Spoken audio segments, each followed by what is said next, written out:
Salut à tous, j'espère que vous allez bien. Aujourd'hui, toute nouvelle vidéo sur encore un nouveau bolide que j'ai eu il y a à peu près une quinzaine de jours.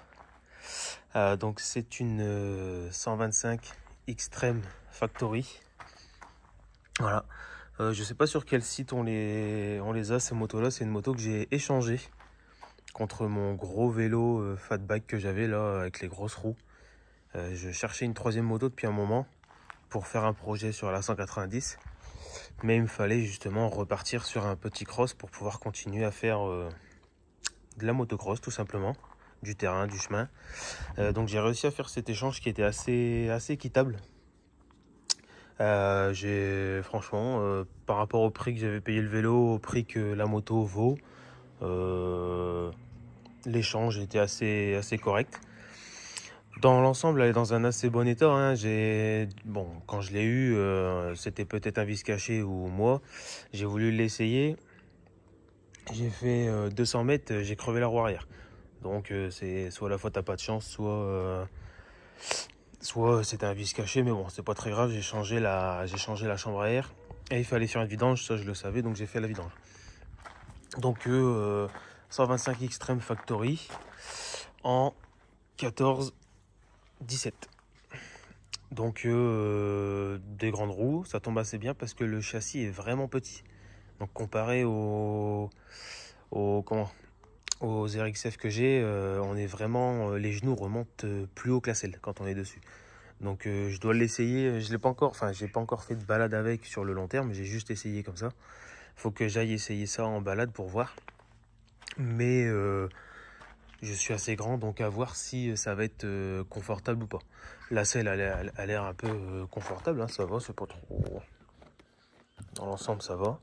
Faut juste voir à la longue, au bout de 2 heures, 3 heures de moto, faut voir si on a mal au cul ou pas. Donc je voulais faire une petite présentation sur le troisième bolide et je pense le dernier que j'aurai. Après, ça sera des améliorations sur les trois, je pense. Donc après, ce sera des épisodes, comme je vous ai dit, sur la 190, peut-être sur celle-là, et peut-être sur l'autre 125. Parce que du coup, j'ai une 190 et 225. Donc je pense que ce sera l'un des derniers bolides que j'ai, hein, en tout cas pour le moment. Donc c'est pour ça que je voulais vous le présenter, histoire que vous voyez un petit peu ce que j'ai. Donc je vous l'ai dit, 125 Extreme Factory, roue 14-17. Après, on est sur de l'équipement assez simple. Hein. Alors le garde-boue est d'origine, alors il est vraiment large comparé à mes 190 ou quoi. On dirait vraiment un garde-boue de grosse motocross. Pourtant c'est celui d'origine, il n'a pas été modifié, c'est celui-là quand tu achètes la moto. Donc, mais ça fait assez impressionnant quand on la regarde comme ça, vous voyez. On croirait vraiment avoir une petite 85 dans les mains. Puis ça marche vraiment bien. Le son est assez propre, hein. Franchement. Pour des petites motos, je le répète, c'est abordable et c'est top, quoi. Donc après bon, là ce qui me déplaît le plus, hein, c'est ça. Ça je vous l'ai dit, hein. Ça c'est la maladie de l'eau. En plus de ça, il est en décalé. Parce que comme je vous l'ai dit, regardez. On voit le châssis là-bas dans le fond. Le cadre qui redescend comme ça. Et en fait, le souci qu'on a, c'est que donc c'est une pipe en fait d'admission qui est en décalé. C'est normal, c'est fait exprès pour pas que ça touche le châssis parce que sinon ça passe pas. Vous voyez déjà les câbles, tout ça sont déjà assez pliés. Ça passe tout juste. Donc le point négatif sur cette moto, c'est ça quoi. C'est vraiment le filtre air. Donc quand je vais faire du cross, j'ai intérêt de pas rouler quand il pleut ou quand il y a à vider les flaques d'eau quoi. Et après, si vous avez une moto avec ça, je vous conseille de vraiment mettre un sac plastique avec un élastique pour couvrir toute cette partie-là, parce que sinon, voilà, sinon vous êtes bon à vider le carbu, parce qu'il y aura de l'eau mélangée avec l'essence, et puis ça va pétarder, vous allez cramer votre bougie, et puis ainsi de suite. Donc tout commence par là, hein, tout commence par là. N'oubliez surtout pas de protéger ça. Donc on est sur ça, hein, carbu d'origine, de toute façon comme sur les dirt, hein, donc je sais pas exactement c'est un combien, mais en tout cas c'est un origine. Avec cette petite mousse qui n'est pas moche, mais qui n'est pas du tout pratique. Après on est sur un moteur, donc il est pas, alors on dirait qu'il était, c'est d'origine, hein, mais j'aime bien ça parce que c'est peint, donc contrairement aux autres, donc je parle de mes RXF, ils sont comme si le carter il était pas peint, il était pur. En alu, enfin c'est en alu, mais comme si on était directement sur l'alu même. Que là c'est peint. Et donc en fait ça, pour moi ça rouille moins. Ça, si vous le lavez tout ça, ça prendra moins la rouille qu'un carter. Là on dirait qu'il est peint, il est verni, il est propre. Et c'est d'origine. Hein. C'est d'origine comme ça parce que sur Small MX ils vendent des moteurs comme ça où on peut justement racheter et puis remettre sur sa moto. C'est un moteur qui est déjà tout gris comme ça. Et moi j'aime bien ça. Moi c'est mon kiff, hein, mais je préfère comme ça. Après bon, on est sur un kit déco assez classique. Hein. Bon, du coup, petit vis caché que j'avais vu aussi, c'est qu'au niveau d'ici, là, au niveau du carénage, vous le verrez peut-être pas trop, là, petite fissure là, là. Donc il y a dû avoir une chute, je pense. Mais en tout cas, il y a une petite fissure qui a été faite sur la moto, donc je pense qu'il y a dû avoir une petite chute, parce qu'en fait, le gars, c'est un gamin, hein, c'est un gamin de 14 ans. Et en fait, lui, il a acheté la moto à un de ses copains, il en a fait 2-3 fois, et après, le but, c'était de s'en débarrasser. Donc c'est comme ça que moi je suis arrivé au bon moment et que j'ai proposé mon petit échange et que ça s'est fait. Et je regrette pas, hein, franchement, j'attends la balade pour voir. J'attends la balade. Pour l'instant, dedans, j'ai juste mis 50 €, hein, le pneu et la vidange. Enfin, la chambre à air et la vidange. C'est le seul taf, c'est le seul argent que j'ai mis, quoi. Mais sinon, ça fait vraiment une belle petite bécane. Après, échappement classique, c'est pas un racing, rien, mais par contre, il est bien épais pour un 125 rd. Il est vraiment bien épais. Et quand je vous dis, quand ça tourne, ça tourne. Ça fait vraiment un beau bruit. Je pensais que ça aurait fait un bruit un peu comme ma 150 que j'avais mis en supermoto, là, que vous pouvez aller voir dans les anciennes vidéos sur la chaîne. Mais non, pas du tout. Il fait vraiment un beau bruit. Je vous ferai peut-être un petit short après que je mettrai aussi sur la chaîne pour voir un peu le bruit que ça fait. Comme ça, si vous tombez sur la vidéo, vous pouvez aller voir sur le short. Mais ouais, ça fait vraiment un beau petit bruit assez classe. Les pneus, bon, sont un peu sales, mais j'ai l'impression qu'ils sont neufs. Parce que parce que moi, forcément, je l'ai eu, les pneus, ils étaient neufs. Et je vous dis, j'ai monté une côte et j'ai redescendu avec, donc je l'ai un peu sali. Mais là, les pneus, j'avais l'impression qu'ils étaient neufs. Donc, sur cette moto, bah, il n'y a pas grand-chose à faire ou à dire. Hein. Le plus qui a morflé, c'est un peu le kit déco. Forcément, hein, la moto, elle a peut-être 1 an, 2 ans. Je pense qu'elle a 1 an ou 2, un peu plus, parce que elle est quand même assez clinique. C'est juste que, vous voyez, elle est un peu crade, quoi. Sinon, parce que c'est un peu compliqué à laver, je vous le dis, avec le filtre à air, faut faire gaffe. Ce qui est un peu chiant sur cela, c'est que, voyez, la bobine, elle est vraiment là, quoi. En fait, c'est ça le problème, c'est que c'est des motos, elles sont belles, elles sont fines, elles sont propres. Mais si un jour il flotte, vous êtes dans la merde, quoi, parce que, regardez, votre bobine, elle est là, quoi. Donc, si ça prend l'eau, c'est pas top, quoi. Ça peut prendre l'eau, mais pas trop non plus. Donc après, voilà, suspension, c'est des suspensions classiques. Le brossier, regardez, c'est pas, bon, ça, c'est pas très beau. C'est vrai que comparé aux RXF, après, on n'est pas sur la même gamme de prix. Hein. Une RXF, ça coûte 1006, ça vaut 800 €. Hein. Ouais, il y a un petit peu de vécu, quoi. Un petit peu de vécu. Mais sinon, dans l'ensemble, franchement, ça va. Hein. Les étriers sont propres, les plaquettes, elles sont pas du tout en fin de vie. À l'avant non plus, elles sont pas du tout en fin de vie. Franchement, on est sur des beaux petits disques bien formés. Donc, après, bon, bah, c'est démarrage au kick. Hein. Il n'y a pas de... Voilà, il n'y a pas de démarrage électrique. Hein. Après, c'est un guidon. Bon, voilà, c'est assez simple, quoi. Voilà, tu démarres au kick, pouf, t'éteins là, terminé. Hein. Je pense qu'avant, il y avait un Eman. Vous voyez ça, le petit trou que vous voyez là, là. Ici, je pense qu'avant, il y avait un Eman, mais qui a été enlevé. Parce que d'après eux, le moteur a été changé. Hein. C'est pas le moteur d'origine. D'après eux, c'est pour ça que je vous dis que de base, ils sont pas gris comme ça. Donc d'après eux, ça serait un moteur qui a été changé, pas par les anciens, mais par les premiers propriétaires. Ce qui paraît, il y aurait eu une grosse casse et ils ont remis un moteur neuf dessus.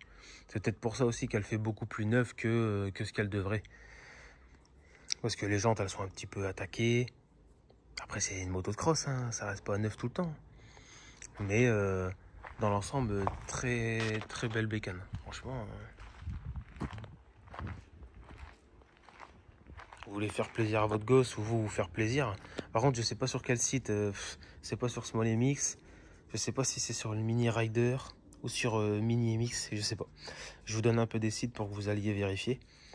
Je sais pas sur quel site, je me suis pas renseigné avant, j'aurais dû regarder un petit peu la fiche technique, c'est pour ça que je vous la présente, je tourne un peu autour pour que vous la voyez, on parle de 2-3 trucs, mais on rentre pas non plus dans des gros détails parce que j'ai pas regardé la fiche technique avant, et je vous dis, j'ai pas encore roulé avec, donc je vous ferai peut-être une vidéo de mon ressenti après avoir roulé avec la moto, mais là actuellement je peux pas vous faire, je peux pas vous donner mon ressenti parce que j'ai pas encore roulé avec. On décrypte un petit peu la moto comme ça. Vous voyez, comme là, en regardant la moto, c'est ça, je vais remettre tout du beau scotch noir, du Chatterton, du beau Chatterton noir pour couvrir tout ça, parce que ça, vous prenez une branche dedans, vous arrachez tous vos fils. Donc n'hésitez pas, même quand vous avez vos motos neuves, vous faites un tour de votre moto, puis vous regardez, vous estimez un petit peu si ça a lieu, si ça a lieu de rester comme ça ou pas. Regardez, ça c'est neuf, mais je pense que vous voyez, regardez, ça sort de l'allumage tout ça, c'est le câble de l'allumage, tac tac. C'est pas comme ça, je pense, d'origine. Je pense que c'est les gens qui ont réadapté le moteur, ils ont laissé comme ça, ils ont pas remis du scotch. Mais vous, quand vous achetez votre moto d'occasion ou neuve ou d'occasion, n'hésitez pas, vous faites vraiment le tour et vous regardez ça, vous vous dites ah ouais non, le câble pas top, ah vas-y, bah je vais mettre un bout de scotch comme ça il prendra pas l'eau. Vous faites votre tour, hein. Après faut pas être bête, faut réfléchir. Vous regardez, le but c'est que votre moto elle dure dans le temps, donc vous regardez, et puis si vous estimez qu'il y a telle ou telle chose qui mérite d'être un petit peu modifiée, bah vous le modifiez direct. Comme ça, moi quand vous roulez, vous êtes zen, quoi. Parce que là, là c'est un truc comme ça, je prends une flaque d'eau. Alors déjà que le filtre à air, ça prend un peu l'eau. Là, je roule comme ça, je prends une flaque d'eau, ou je passe dans un chemin un peu étroit, j'arrache mes câbles. C'est fini. J'ai plus qu'à repousser la moto. Puis nous, on fait des balades de 3 heures. Donc on n'est pas au même endroit, on bouge, on bouge, on bouge. Donc ça, c'est des choses, vous voyez, qu'il faut que je modifie parce que la moto, je l'ai remise en état. Comme je vous ai dit, j'ai même regressé, j'ai redétendu un peu la chaîne parce qu'elle était vraiment fort tendue. Je l'avais redétendue un peu, je l'avais huilé graissée parce qu'elle était sèche. Franchement, elle était sèche, sèche, sèche. J'avais l'impression qu'elle allait casser rien qu'à pousser la moto, tellement elle était sèche et tendue. Je l'ai détendue, je l'ai huilée et graissée. Puis je vous dis, j'ai fait la vidange, j'ai fait deux, trois bricoles. Je l'ai nettoyé aussi, au mieux, pour pouvoir faire vraiment une vidéo présentation assez propre. Mais c'est assez clean, hein, c'est des petites motos sympas. Alors après, comme je vous dis, là, moi, je fais 1m80. À voir ce que ça va donner en balade quand j'aurai le cul posé dessus. Hein. Parce que, bon, bah là, elle fait un peu haute. Hein. Elle est pas décollée du sol beaucoup. Hein. Regardez, elle touche un petit peu le sol. Hein. Mais pour 1m80, je pense que c'est trop petit. Je vais pas vous mytho, je pense que c'est trop petit. Après, le but, c'est que ma 190, je fasse un gros projet avec. Donc je vais faire un peu de 190 de temps en temps sur route fermée. J'en dis pas plus. Mais avec celle-là, je vais faire un peu de cross. Donc du cross, j'en fais, vous voyez là, ça fait un mois que j'en ai pas fait. Parce que j'ai eu plein de choses à faire entre temps. J'ai pas déballé ma villa, mais j'avais plein de trucs à faire. Donc j'en ai pas fait depuis pas loin d'un mois. Donc vous voyez, des sorties par mois, je peux en faire grand max 2. Hein. 2 ou 3 selon les jours de repos que j'ai par rapport à mon boulot. Mais sinon, à côté, j'ai plein de choses à faire. Donc je peux pas, ça me sert à rien ça me servait à rien de racheter une deuxième 190 ou une deuxième RXF pour rouler en cross. Alors que là, j'ai réussi à faire un échange, un bon échange d'ailleurs, d'un vélo contre une moto de cross. Là, je préfère ça, comme ça, en fait, c'est pas sorti de ma poche. Donc là, en fait, au final, si vous calculez, la moto, elle m'est revenue à 50 €. Parce que c'est un vélo que j'avais payé il y a presque un an. Et le vélo, je l'avais payé le même prix que la moto neuve. Donc ça vaut le coup, en fait, au final, parce que de ma poche, j'ai rajouté que 50 € dedans. Donc pour l'instant, je vous dis, après, il faut voir ce que ça donne dans les chemins, tout ça, mais je suis pas un porc non plus. La 190, oui, c'est sûr, hein, c'est un monstre. Mais moi, mon but, c'est de faire un autre monstre sur le 190 et d'avoir celle-là en cross. Donc maintenant, en tout cas, j'ai les 3 motos que je voulais. Je ferai une balade là bientôt. Je vous ferai peut-être, au bout de 2 ou 3 balades, je verrai comment j'estime la chose. Je vous ferai peut-être une petite vidéo ressentie. Une petite vidéo où je vous donne mon avis, comme j'avais fait sur la 190, au bout d'un mois ou deux. Mais par contre, pendant la balade, je vais embarquer le téléphone et je vais demander aux collègues qui filment un petit peu 2-3 passages.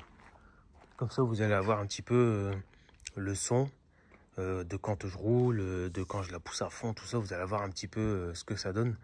Donc ça vaut pas une RXF ni la 190, hein, attention. Mais pour ceux qui ont pas trop de moyens, Ils peuvent mettre soit 800 € sur le site SmoyMX, soit sur le site où ils vendent ces motos-là. Parce que ça reste des bonnes motos, hein. Franchement, regardez, franchement, elle est top. C'est une belle petite bécane. Donc voilà, hein, c'est juste un petit truc de présentation. J'ai pas lu la fiche technique avant, donc on va pas rentrer dans Alpignon, combien de dents, couronne, combien de dents, toutes les conneries. Hein, c'est une moto de cross, elle est faite déjà pour le cross. Moi, je voulais juste vous la présenter, vous expliquer comment je l'ai obtenue. Et puis surtout, tourner un petit peu autour. Vous voyez un petit peu à quoi ça ressemble. Deux, trois petits conseils par rapport à ces bécanes-là. Et puis voilà, hein, le tour est vite fait sur ces motos-là. Donc voilà. Donc je referai une petite vidéo, comme je vous ai dit, où je l'essaye dans un terrain, dans un petit champ. Un champ où c'est autorisé, hein, ne vous inquiétez pas.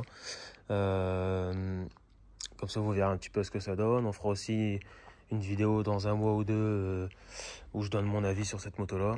Puis entre-temps, peut-être qu'il y aura le projet sur la 190 qui commencera. Donc il y a pas mal de petites choses qui vont arriver. Là où je suis en congé, tout ça, donc on se repose un peu. Mais il y a plusieurs petits trucs qui vont arriver tranquille. C'est juste une petite chaîne YouTube, comme je vous l'ai dit, hein. Moi, le but n'est pas de faire... C'est toujours plaisant de voir qu'il y a 9000, 8000, 10 000 vues sur une vidéo par-ci par-là. Hein, tous les matins, je me lève, je regarde un petit peu, c'est un peu mon kiff.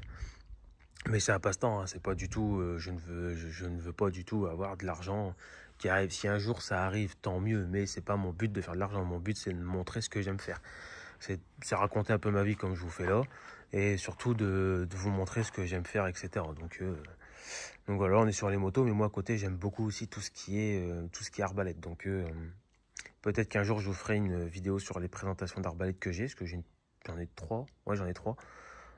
Dont une arbalète vraiment qui devient introuvable maintenant.